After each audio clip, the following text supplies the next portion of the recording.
Hello विद्यार्थियों, आप सभी का आपके अपने YouTube channel SP classes Bikaner पर स्वागत है।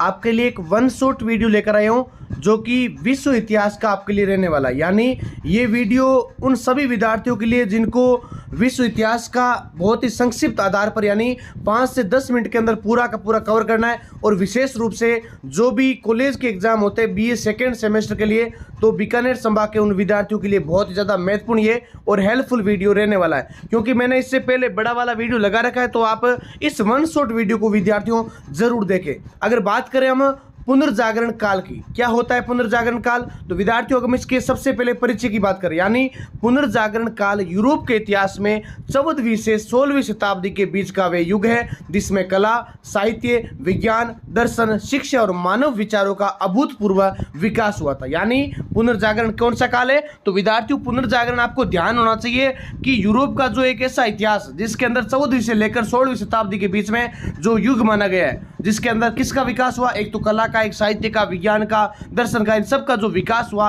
वही क्या है, पुनर्जागरण काल है। फिर ये काल अंधकार युग यानी डार्क एज के बाद ज्ञान, तर्क और मानवतावाद के पुनर्जन्म का काल भी माना गया था। यानी जो ये काल है ना, ये विशेष रूप से एक तो किसका प्रतीक था, मानवतावाद के पुनर्जन्म का प्रतीक था, इसलिए इसे पुनर्जागरण काल कहा जाता है। क्या कहते हैं इसको, पुनर्जागरण काल कहा जाता है। दूसरा पॉइंट आता है इसके अंदर प्रमुख परिभाषाओं की, क्या है की डेफिनेशन। यानी जो पुनर्जागरण काल है या पुनर्जागरण शब्द है उसकी डेफिनेशन कैसे, तो पुनर्जागरण इसका अर्थ होता है पुनर्जन्म, अर्थात ये यूनानी प्राचीन संस्कृति, ज्ञान और मूल्यों के पुनर्जीवन का काल था। यानी जो विद्यार्थियों पुनर्जागरण होता है वो पुनर्जन्म होता है। प्राचीन यूनानी जो रोमन संस्कृति होती है उसका क्या होता है, पुनर्जीवन काल आता है। फिर दूसरा आता है मानवतावाद। मैंने वैसे आपको जो भी बीए सेकेंड सेमेस्टर की महामैराथन क्लास है ना उसके अंदर डेफिनेटली अच्छे से कवर करवा रखा है। बाकी आप इस वीडियो को देख लोगे ना तो आपकी तैयारी अच्छी हो जाएगा। वीडियो कैसा लग रहा है आप कमेंट में और लाइक जरूर करें वीडियो को, क्योंकि जितना ज़्यादा आप लाइक करेंगे उतनी ज़्यादा आपके लिए और भी ज़्यादा अच्छे से अच्छा कंटेंट लाते रहेंगे। मानवतावाद की बात करें तो ये विचारधारा मनुष्य को सृष्टि का केंद्र बनाती है और उसकी बुद्धि, क्षमता एवं स्वतंत्रता पर बल देती है। तीसरा पॉइंट है धर्मनिरपेक्षता। यानी इस काल में धर्म के प्रभाव से हटकर सांसारिक विषयों पर अधिक ध्यान दिया गया था। यह हो गया धर्मनिरपेक्षता।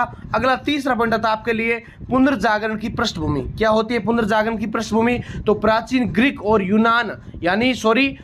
ग्रीक और रोमन साहित्य की जो पुनः खोज की गई थी वही पुनर्जागरण की पृष्ठभूमि है। फिर कॉन्स्टेंटिनोपल के पतन के बाद, यानी कब होता है उसका पतन, 1453 के बाद यूनानी विद्वानों का इटली आना। अगला है क्रूसेड, धर्म युद्ध। क्रूसेड कहते हैं धर्म युद्ध को। क्रूसेड का शाब्दिक अर्थ क्या होता है, धर्म युद्ध। उसके कारण पूर्व के देशों से संपर्क बढ़ना, व्यापार और नगरों का विकास होना, विशेषकर इटली के नगर राज्यों में, और छापे खाने का आविष्कार। गुटेनबर्ग 1450, चर्च और सामंती व्यवस्था के प्रति असंतोष। यानी जो पुनर्जागरण की पृष्ठभूमि होती है ना, इसके अंदर एक तो छापे खाने का आविष्कार होता है जो कि गुटेनबर्ग 1450 में, चर्च और सामंती व्यवस्था के प्रति असंतोष आ जाता है, और क्रूसेड जो धर्म युद्ध होता है उसके कारण देशों के संपर्क बढ़ जाते हैं। फिर चौथा पॉइंट आता है इसके लिए आपके लिए पुनर्जागरण का विकास। कैसे फ्लो चार्ट बनते हैं, तो इटली में प्रारंभ 14वीं शताब्दी में पुनर्जागरण का विकास, ये आप चार्ट के माध्यम से अच्छे से समझे विद्यार्थियों। इटली में एक तो प्रारंभ हो जाता है, फिर कला, साहित्य और विज्ञान का विकास हो जाता है, मानवतावाद का उदय हो जाता है, शिक्षा और ज्ञान का प्रसार हो जाता है, आधुनिक युग की शुरुआत होती है,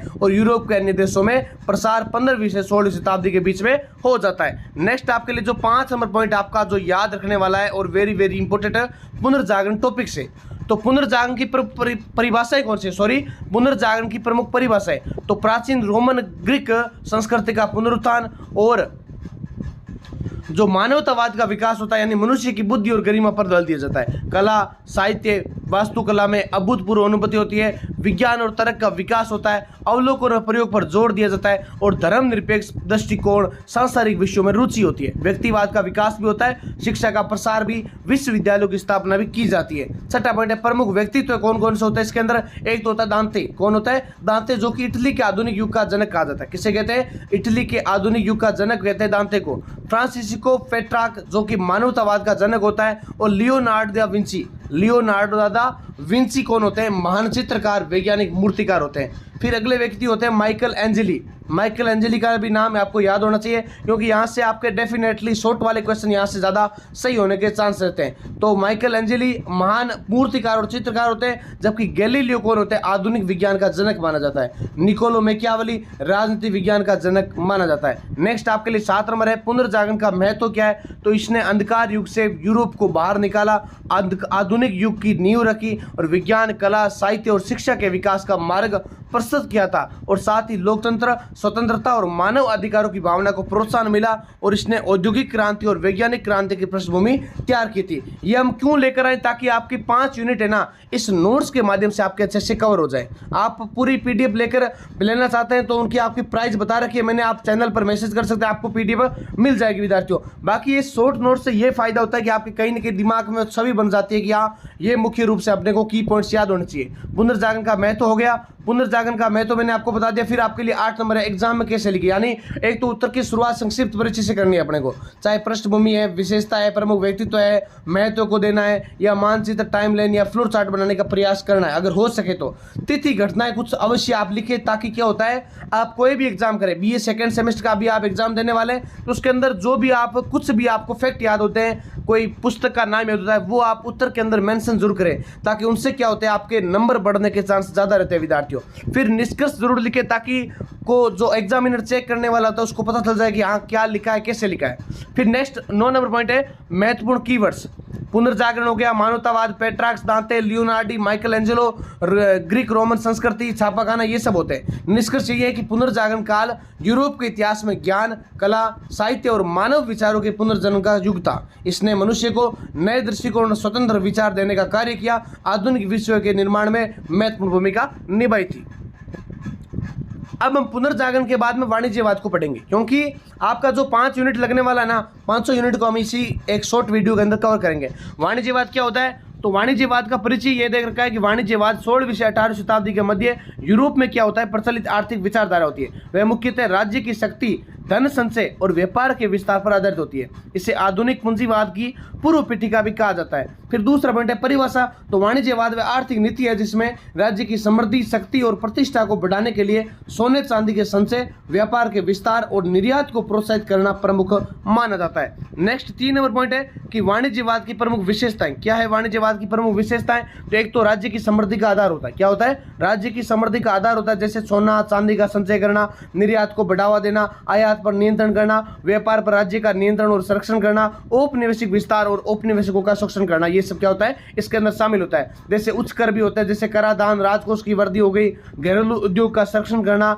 स्थायी सेना और शक्तिशाली नौसेना का निर्माण करना, जनसंख्या वृद्धि को प्रोत्साहन भी इसके अंदर दिया जाता है। फिर चौथा पॉइंट है वाणिज्यवाद की मुख्य नीतियां। फ्लो चार्ट के माध्यम से समझेंगे इसको, वाणिज्यवाद की कैसी नीतियां हैं। एक तो निर्यात को बढ़ावा देना, सोना चांदी का संचय करना, आयात पर नियंत्रण करना, घरेलू उद्योगों का संरक्षण करना, उपनिवेशकों का शोषण करना, व्यापार पर राज्य का नियंत्रण। अगर विद्यार्थियों ये क्वेश्चन आ जाए वाणिज्यवाद का अर्थ बताते हुए उसकी विशेषताएं व प्रमुख नीतियों का वर्णन कीजिए, अगर आपके 20 नंबर वाला क्वेश्चन आ रहा है और अगर आपको ये पॉइंट्स याद है ना, तो आप अच्छे से अच्छा लिख कर आ सकते हैं। क्योंकि आपने अगर थोड़ा भी समझ रखा है ना कि सोना चांदी का संचय करना है, तो उसके बारे में अपने को क्या लिखना है, आयात पर नियंत्रण यानी कैसे इनकम देश के अंदर आती है, कैसे उस पर नियंत्रण करना है ताकि वो बाहर नहीं जाए, उसका व्यापार अच्छा से अच्छा हो सके, ये सब आपको थोड़ा सा पता होना चाहिए ताकि आपके पॉइंट्स याद होंगे ना। अगर आप जिस विद्यार्थी को पॉइंट्स है, कीवर्ड्स है, नीतियां हैं, ये सारी याद होगी ना, वो बच्चा हमेशा एग्जाम के अंदर बेस्ट करता है और उन बच्चों के 600 में से 400 450 नंबर आते हैं विद्यार्थियों, ये ध्यान रखना। फिर 5 नंबर पॉइंट है महत्वपूर्ण विचारक समर्थक। 5 नंबर पॉइंट क्या है? महत्वपूर्ण विचारक और समर्थक। बात करें तो थॉमस मून यानी इंग्लैंड का प्रमुख विचारक है, जिसकी प्रसिद्ध पुस्तक है इंग्लैंड का धन, इंग्लैंड का व्यापार। कोलबर्ट क्या कहते हैं? फ्रांस का वित्त मंत्री होता है जो औद्योगिक विकास और व्यापार को बढ़ावा देता है। जहां बांधा राज्य, थोड़ी सी गलतियां हो सकती है, आप थोड़ा सा देख लेना, राज्य की शक्ति पर बल देता है। छठा पॉइंट है वाणिज्यवाद के लाभ और हानियां। तो ये बहुत इंपॉर्टेंट है क्योंकि शॉर्ट वाला क्वेश्चन आ सकता है 2 नंबर वाला, वाणिज्यवाद के कोई 2 लाभ या हानियां बताइए। तो राज्य की धन संपत्ति में वृद्धि, व्यापार और उद्योगों का विकास होना, शक्तिशाली नौसेना और सेना का निर्माण होना, राष्ट्र की शक्ति और प्रतिष्ठा में वृद्धि, ये तो हो गए लाभ। अगर हानियों की बात करें तो उपनिवेशकों का शोषण, जनता पर उच्च करों का बोझ, घरेलू और विदेशी व्यापार में असंतुलन, आर्थिक असमानता का बढ़ना, ये होते हैं इसके हानियां। फिर वाणिज्यवाद का ऐतिहासिक महत्व है, तो इसने आधुनिक आर्थिक नीतियों की नींव रखी थी। क्या रखी थी? आधुनिक आर्थिक नीतियों की नींव रखी थी। इसके कारण राष्ट्रीय राज्य की शक्ति बढ़ी, औपनिवेशिक साम्राज्यवादी विस्तार को बढ़ावा मिला। आगे चलकर ये पूंजीवाद के विकास का आधार बन गया था। एग्जाम में कैसे लिखना है? यही चीज है कि परिभाषा उत्तर की शुरुआत करनी है, मुख्य विशेषताओं का बिंदुवार देखना है, नीतियों को उल्लेख करना है, लाभ हानियां लिखना न भूले, अंत में निष्कर्ष जरूर लिखना है ताकि आपके नंबर अच्छे बढ़े। फिर विद्यार्थियों 9 नंबर पॉइंट है कि महत्वपूर्ण कीवर्ड्स आपको पता ही है कि वाणिज्यवाद है, सोना चांदी है, थॉमस मून है, स्थायी सेना है, व्यापार है, ये सब बातें हैं। निष्कर्ष देख लो कि वाणिज्यवाद एक ऐसी आर्थिक नीति है जिसका उद्देश्य राज्य की शक्ति, धन संपत्ति को बढ़ाना था। इसने आधुनिक आर्थिक विचारधाराओं को पूंजीवाद के विकास की दिशा में महत्वपूर्ण भूमिका निभाई। हालांकि इसके कारण उपनिवेशकों का शोषण और आर्थिक असमानता को बढ़ी थी। विद्यार्थियों तीसरा जो सबसे बड़ा टॉपिक है या पॉइंट है, धर्म सुधार आंदोलन, रिफॉर्मेशन मूवमेंट। क्या होता है धर्म सुधार आंदोलन? तो अगर हम इसको एक ही पेज के अंदर समझे या हम 4 से 5 मिनट के अंदर समझें तो ध्यान से सुने। परिचय इसका यही है, इंट्रोडक्शन, कि धर्म सुधार आंदोलन 16वीं शताब्दी में यूरोप में चला एक महत्वपूर्ण धार्मिक एवं सामाजिक आंदोलन था। यह आंदोलन मुख्यतः रोमन कैथोलिक चर्च की कुरीतियों यानी जो बुरी विचारधारा धारणाएं होती है, पाप क्षमा पत्रों यानी जो पाप विमोचन पत्र होते हैं उसकी बिक्री, धार्मिक भ्रष्टाचार तथा चर्च की निरंकुशता के विरुद्ध चलाया गया एक आंदोलन था। इसने ईसाई धर्म में नए विचारों को जन्म दिया और आधुनिक यूरोप के निर्माण में महत्वपूर्ण भूमिका निभाई थी। ये आपको परिचय के अंदर याद होना चाहिए, विशेष रूप से मोटा। परिभाषा की बात करें तो परिभाषा यही है कि धर्म सुधार आंदोलन वह आंदोलन था जिसका उद्देश्य रोमन कैथोलिक चर्च की कुरीतियों का सुधार करना तथा ईसाई धर्म को शुद्ध रूप में पुनः स्थापित करना माना जाता है। फिर ये आंदोलन मुख्यतः मार्टिन लूथर के नेतृत्व में प्रारंभ हुआ था और शीघ्र ही समूचे यूरोप में फैल गया था। ये थी इसकी परिभाषा। तीसरा पॉइंट इसके अंदर आपको क्या ध्यान होना चाहिए? तीसरा पॉइंट आपको यह ध्यान होना चाहिए कि धर्म सुधार आंदोलन के प्रमुख कारण थे, एक तो रोमन कैथोलिक चर्च की अनेक कुरीतियां बढ़ गई थी, फिर पाप क्षमा पत्रों की बिक्री बढ़ गई, चर्च की राजनीतिक एवं आर्थिक भ्रष्टाचार हो गया, पुनर्जागरण से मानवतावाद के विचारों का प्रसार हो गया, मुद्रण कला के आविष्कार से विचारों का तीव्र प्रसार हुआ और राष्ट्रीयता की भावना और राजाओं का चर्च में स्वतंत्र होना चाहना था। फिर चौथा पॉइंट है धर्म सुधार आंदोलन का प्रवाह क्या है? तो एक तो 16वीं शताब्दी का प्रारंभ होता है, रोमन चर्च की कुरीतियों का विरोध होता है, विभिन्न नेताओं का उदय होता है, प्रोटेस्टेंट संप्रदायों का गठन होता है और आधुनिक यूरोप के निर्माण में योगदान और नए विचारों का प्रसार, चाहे विश्वास है, चाहे शास्त्र है या भक्ति, ये सब अपने को देखने को मिलते हैं। फिर अगला पॉइंट है प्रमुख नेता और इसके विचार, प्रमुख नेता और उनके विचार। विद्यार्थियों वीडियो कैसा लग रहा है? आपके लिए शॉर्ट बना रहा हूँ क्योंकि मैं चाहता हूं कि जो भी विद्यार्थी वीडियो को देखे ना वो अपने साथियों के साथ शेयर करे, क्योंकि विद्या दानम लभते ज्ञानम, एक मंत्र याद रखें हमेशा, विद्या दानम लभते ज्ञानम। आप जितना ज़्यादा विद्या का दान करेंगे, यानी अगर आप किसी को शेयर करके अगर आप विद्या के द्वारा मदद कर सकते हैं, कोई व्यक्ति खून के द्वारा मदद करता है रक्त देकर, या कोई व्यक्ति हार्ट के द्वारा करता है, कोई व्यक्ति दान के द्वारा करता है, कोई व्यक्ति पैसों के द्वारा मदद करता है, तो आप अगर चाहे तो विद्या के द्वारा, यानी अगर किसी गरीब व्यक्ति की या जो सक्षम नहीं है कि वो पुस्तक पढ़ नहीं सकता है तो वो YouTube के माध्यम से क्लास लेकर वीडियो देखकर वो अच्छे अंक प्राप्त कर सकता है ताकि उनके बैक नहीं आए। और हमारा यही प्रयास है, हमारी यही मुहिम है कि कोई भी विद्यार्थी चाहे किसी भी यूनिवर्सिटी का, विशेष रूप से महाराजा गंगा सिंह यूनिवर्सिटी के विद्यार्थी, तो आपके बैक नहीं आए और आप फेल नहीं आए। हमारा ये जो प्रयास है आप सफल बनाए, आप उन लोगों को जोड़े ताकि हर विद्यार्थी की क्लास पहुंच सके। हमारे द्वारा MA BEd MA सभी विद्यार्थियों की मदद की जाती है और उनके लिए अच्छे से अच्छा कंटेंट उपलब्ध करवाया जाता है। बाकी आपके लिए मैराथन क्लासेस लगा रखी है, आप देखते होंगे और सारे विद्यार्थी कंटिन्यू जुड़े हुए हैं, तो कौन कौन क्लासेस देखते हैं वो भी कमेंट करते रहे। फिर छठा पॉइंट मैंने आपको क्या बताया कि पांचवा पॉइंट है कि प्रमुख नेता और उनके विचार। मार्टिन लूथर हो गए, सिर्फ विश्वास से मुक्ति है, चर्च की कुरीतियों का विरोध करता है और शास्त्र की सर्वोच्चता है।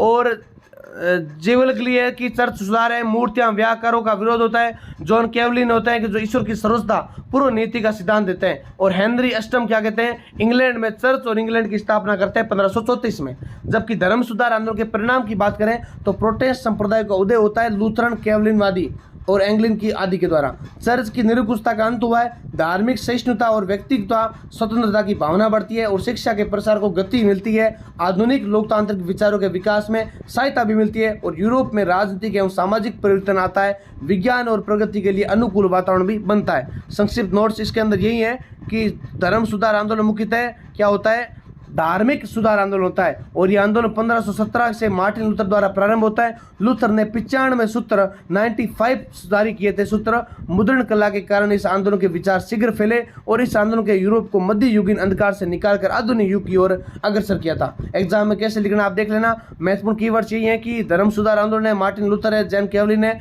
मुद्रण कला है, 95 सूत्र याद रखना है, पाप समापत्र है। और निष्कर्ष एक शब्दों में अगर बात करें तो धर्म सुधार आंदोलन ने केवल चर्च की कुरीतियों का अंत किया था, बल्कि यूरोप में नए सुधार, सामाजिक और राजनीतिक विचारों का जन्म दिया था। इसने आधुनिक यूरोप के निर्माण में महत्वपूर्ण भूमिका निभाई और मानवता को स्वतंत्रता, समानता और विवेक के मार्ग पर अग्रसर किया था। विद्यार्थियों, आपके लिए जो लास्ट पॉइंट रहने वाला है, अमेरिका स्वतंत्रता संग्राम।